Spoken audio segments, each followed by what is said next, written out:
Isulti man yung tanan. Nakapanlay ko ni sa market na kuya kay na orient na mga gusto mo katong sa ila sa Google dito sa office nila mismo. Ako na ni i-summarize para makastart na sa initiation. Kaya sa Rasa. Dirty Philippines nag-start is 2015. Pag kundi ni Tatay Digo, pagdagan niya ang president, si Moises Iparini, siya ang nag-assist dito sa Cebu.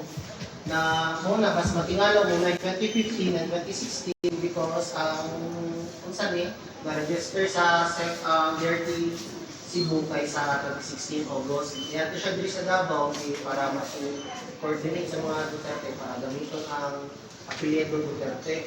Pwede makagamit naman ang kundi Dirty ng mismo na kailangan grupo. And about sa morning rules sa morning by sex sa ang sex sa Duterte na tumakuan, Dirty mo siya. Tapos about sa isa ang bylaws na i-set na sa GC Press, ang bylaws pinaka-emergency mo ng secretary ba? Wala na isa na lalakaron. Tapos isa to naka-fill up na ng tanan. Before tanin nyo mag-start ng initiation, mag-fill up lang tanin para hindi mag-listen ng secretary. Ano siya? Pwede kayo ma'am?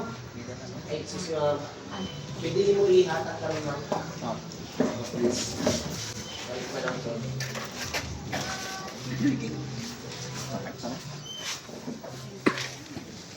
Nandun ka? Then natay ko ang dirty, dili dito mawala sa grupong manayren, diba?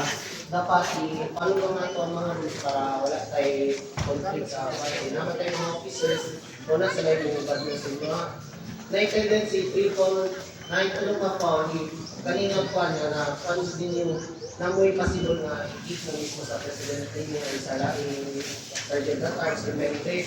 And na makabalik lang na sa inyo, depende lang kay Founder once sugod siya sa inyong mga reason niya ng buhat niyo mga rules kaya ba. Ang number 1 kay hindi dapat sangkot sino man sa illegal na droga.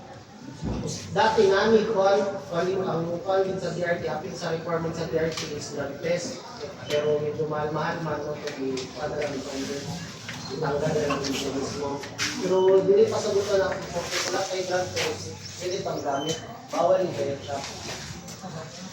Ipinagbabawal ang pag-post ng mga larawan na may alak o pag-inom.